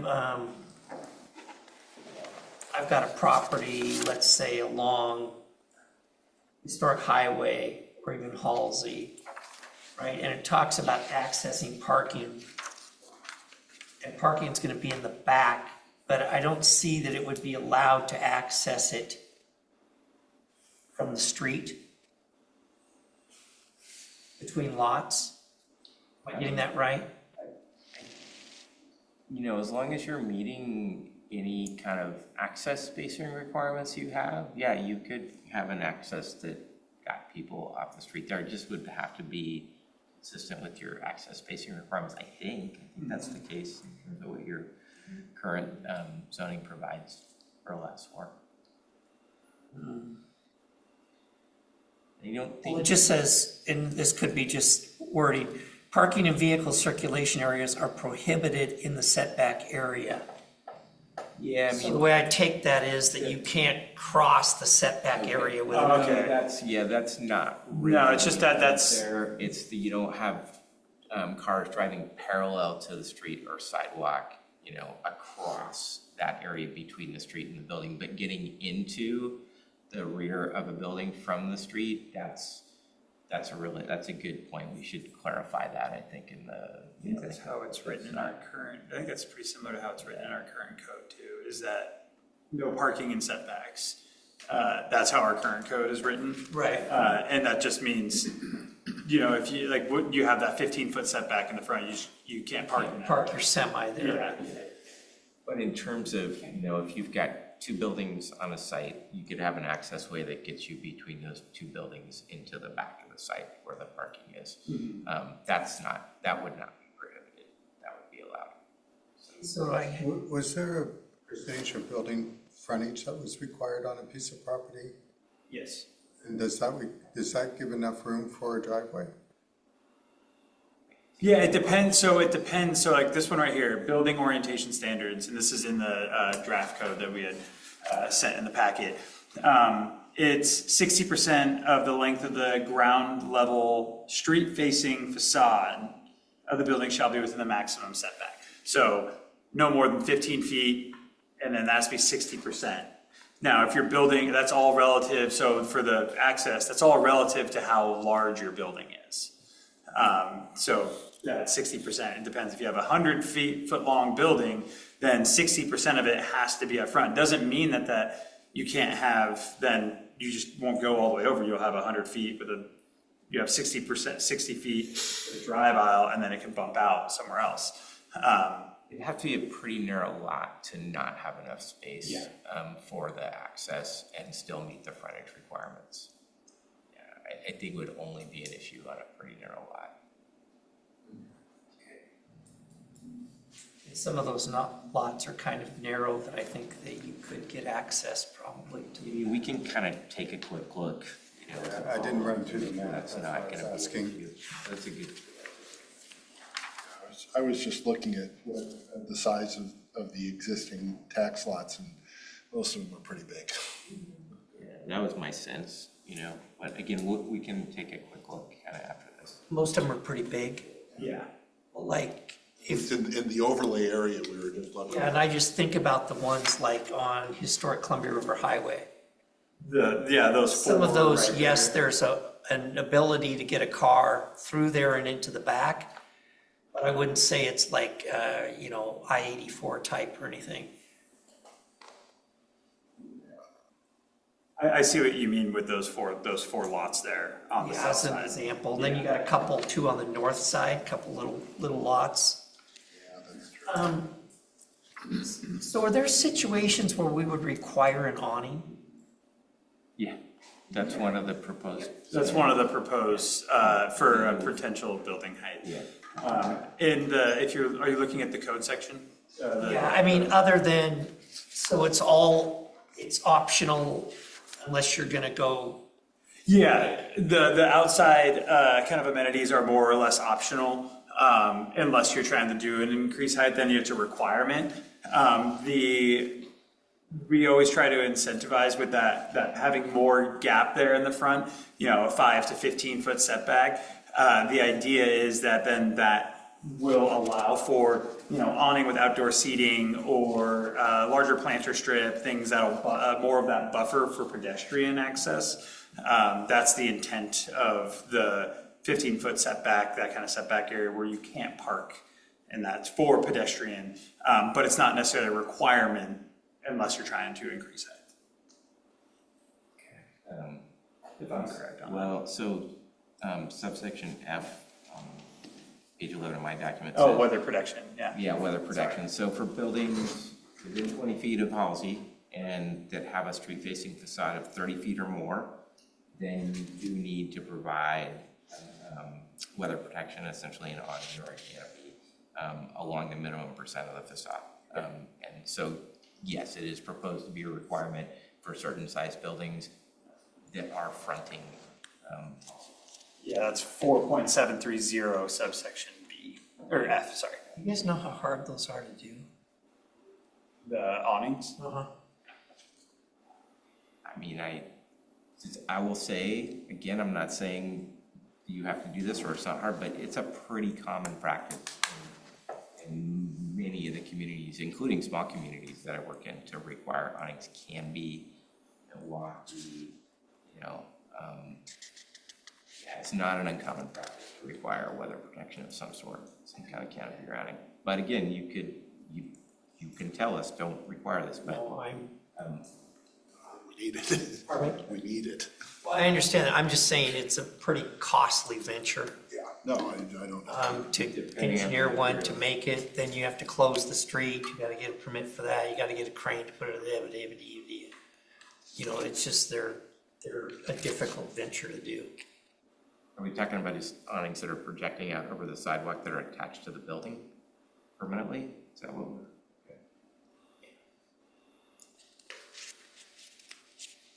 They're just hard, that's all, and expensive. Chair Stephenson, Yes. are you referring to the wind that we get through? Because that would be higher wind load here, especially if you've got a street that's going east to west, than it would be, say, Milwaukee or, Well, I'm just saying it on in City. general, yeah. And they'd be engineered, obviously, to handle the weather, so that wouldn't be an issue. But I'm just saying it's a project to do one. Something to what Chair Stephenson was saying, parking in the back. Could multiple properties share a driveway to the back parking? Yes, Absolutely. Got together and decided who was gonna, absolutely. Yep, that's just an access. And I think you'd probably want to encourage it. yeah, I would think so, because then you got less disruption across the sidewalk. Yeah. Have a better facade, more pedestrian-friendly area be maneuvering around it. Not walk, 100 feet in car. Yeah. 100 feet car.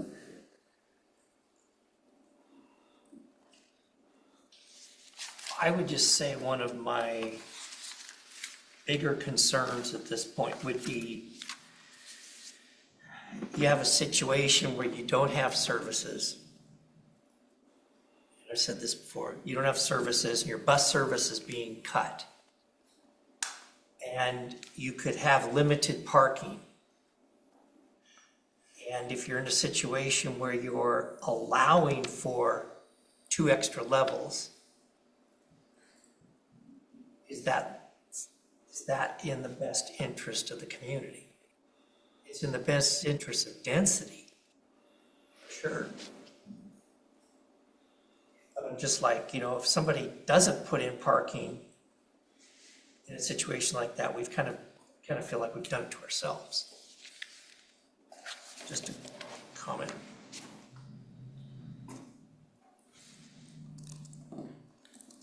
It's already a problem today, and that's with yesterday's codes.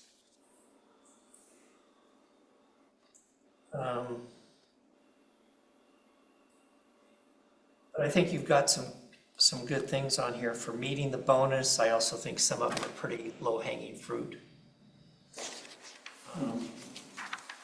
Buying art, I think is pretty easy. 10 linear feet of seating, pretty easy to do. And then even weather protection in some situations, it's already required. So you're requiring it, but then you would get bonus, right? Yeah, if you did more. essentially. Yeah. Yeah, sure, 70%. Along with enhanced architecture, I think that's kind of a given, isn't it?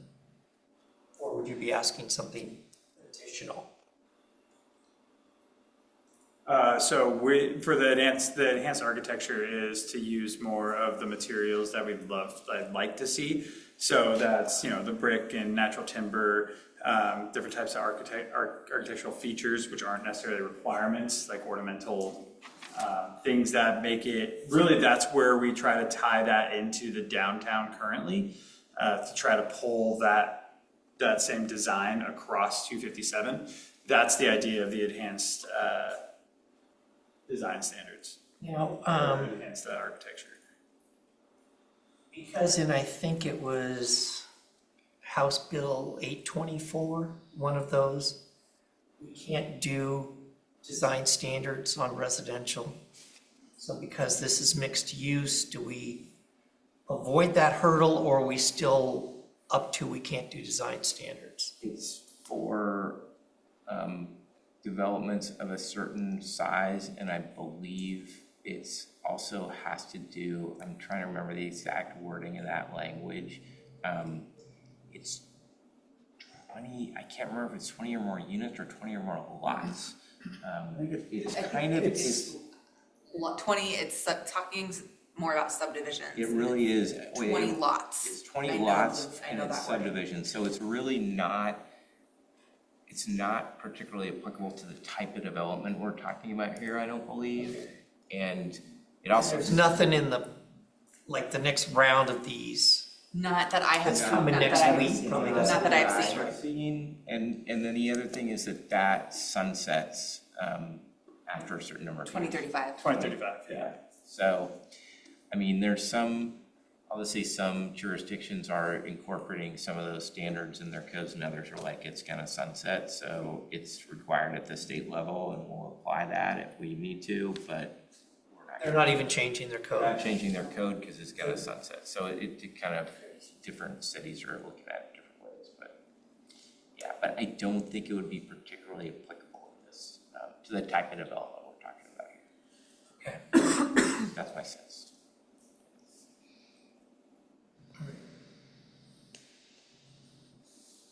Mr. Wilcox? No, nothing at this time. Okay. You were unmuted, you confused me, sorry. Okay. All right.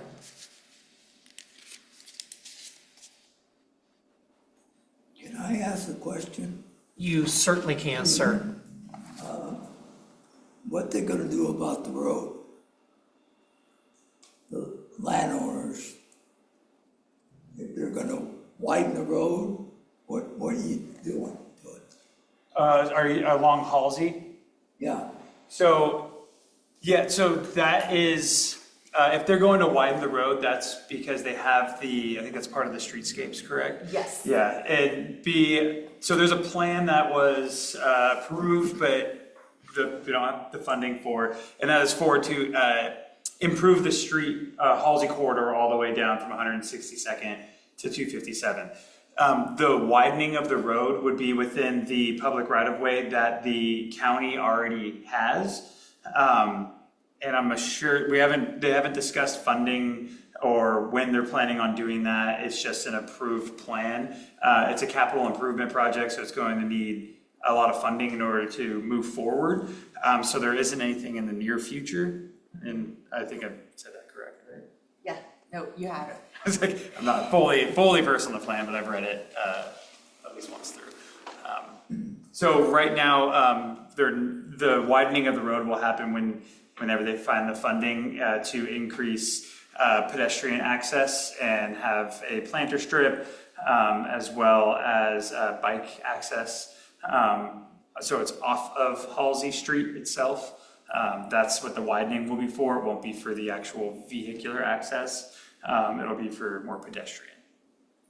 And it depends on where your property is actually located along Halsey, because that streetscape kind of changes as you move down the corridor. So if I can get your information tonight, I can give you a call tomorrow and I can print you out the plan, and or you can come down to our office and pick it up, and I can definitely have a conversation about the linear streetscape plan. yeah, because we got 6 acres of farm ground that we're farming. That's on Halsey. And Well, yeah, well, our concern is if they're not gonna do it right away, this is county, right? So, you know, who's paying for it? As far as the sidewalks and all that, you know? If they wanna widen it, they should pay for it. Yeah, the financing plan to do it, like these guys said, is not really in place. It's not there It's yet. not, yeah, it's not gonna happen tomorrow. Right. Even probably in the short term. And I think that, you know, if someone is going to develop their property and put new buildings, things like that in, then they may end up paying for a portion of it in the process of doing that development. But Yeah, if you're not sure. doing anything to your property, if you're not changing the use of your property, then you really can't be frankly required to do that, because you're not adding trips, adding use to the roadway. Your own property. Well, that makes sense. That's a pretty kind of standard. And you never get the state to pay for theirs. I mean, so Right yeah. there, the state, they own that piece there, But they got sidewalks there. right next, we own east side of Oh, that. the ODOT site right there on. So I mean, sometimes these improvements do eventually happen. Sometimes it just takes a long time. But at the moment, there's not like a dedicated pot of money to do it. Could you envision an LID happening for this? For those improvements along Halsey? I hesitate to say. I mean, I doubt, those are gonna be pretty significant improvements. Those are gonna be pretty expensive improvements. It's not like, where I've seen LIDs used, it's more often like in a residential area where, say, there's no sidewalks and it's a gravel roadway. And so there is an LID basically just to bring the street up to some very basic standard, to add some kind of pathway and maybe to pave the street, but not to put in landscaping strips and bike lanes and all these other things that are, part of that design. So, not that it Just make it cost prohibitive. not that it couldn't be sort of part of the solution, but I would be surprised if that was kind of the main source of funding to make those improvements. But we are getting, in a little out of my, realm for this project at least. But just based on what I've seen in other places, You know plenty, it's all right.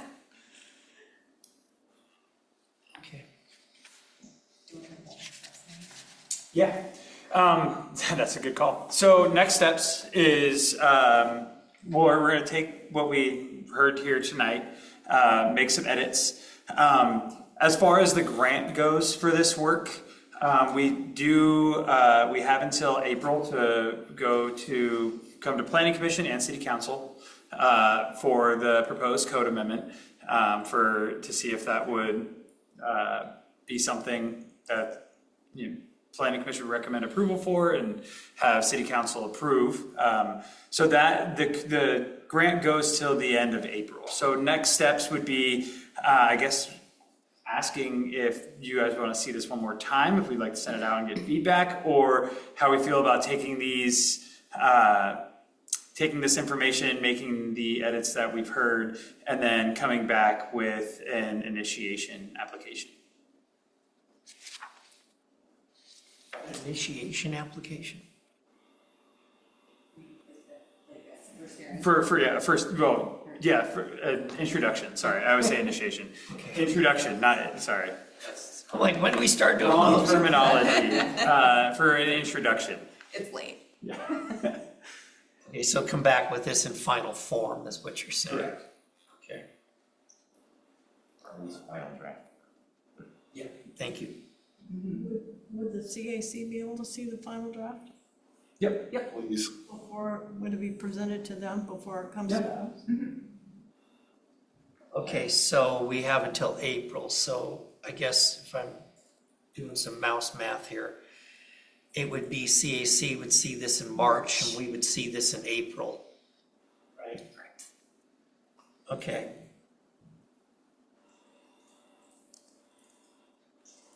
Okay. And then it would be whatever happens to it at that time, right? Yep. Okay. CAC would make a recommendation to planning would make a recommendation to council.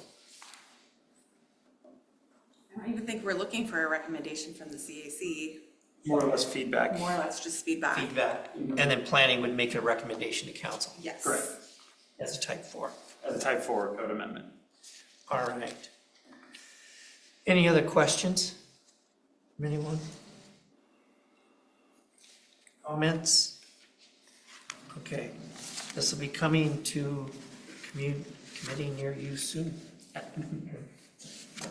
right, thank you. All right, thank you. Thank you all. Yeah. And thank you, everyone, for your comments, really appreciate it, thank you.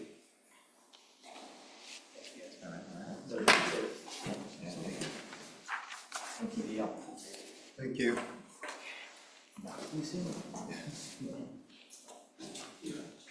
Great, so over the next couple of months, we're gonna be a very busy planning commission. So our next meeting is, I believe, is on March 11th. We do have a scheduled public hearing for that evening. It's a conditional use permit for the daycare facility on 257th. And then in April, we're looking at this code amendment package, and Planning Commission will be making a recommendation to City Council, as well as a couple of public hearings as well. 2 public hearings, so we will have another public hearing for Conditional use and a conditional use and a variance in April, as well as initiation. Introduction, I'll get there. We get you. It's late.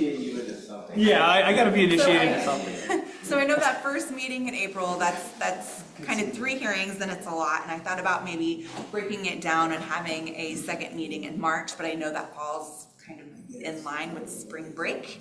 And I didn't want to interrupt your spring break schedules, but I just wanted to make you aware that that first meeting in April might be a long one.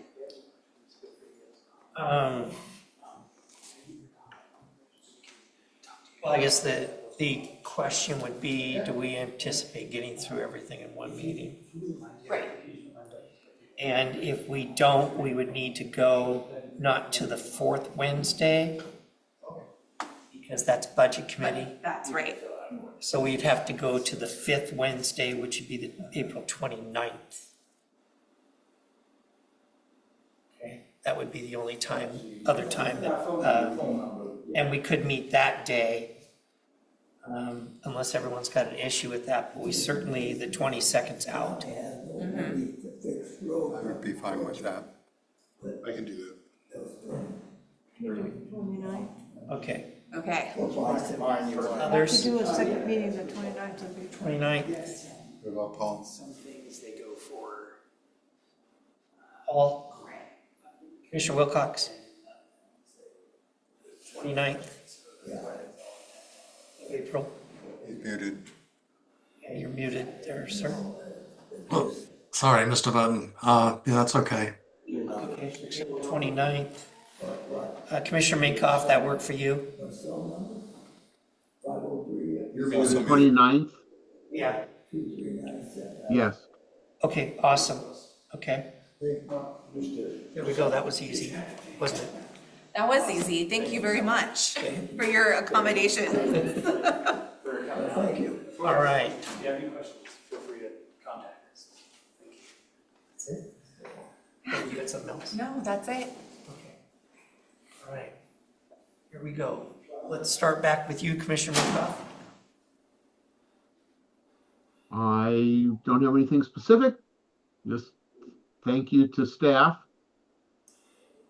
Just can't wait to see another another gym go in. Another one I won't use. How's that? But anyway, thanks everybody. Okay. Thank you. Commissioner Wilcox. Okay, I've got a couple of requests. First, to staff, next time you're in contact with Crunch, I would ask that they confer with you on any promotional sign intentions they have to during their encouraging enrollment period, like Move did. On that note, Erica was a little ahead of you. She actually had me reach out to them a couple weeks ago and just inform them of our sign code and to get an understanding of what they are looking for as far as promotional signs, so we don't have a situation like last time. So we are on top of that one currently.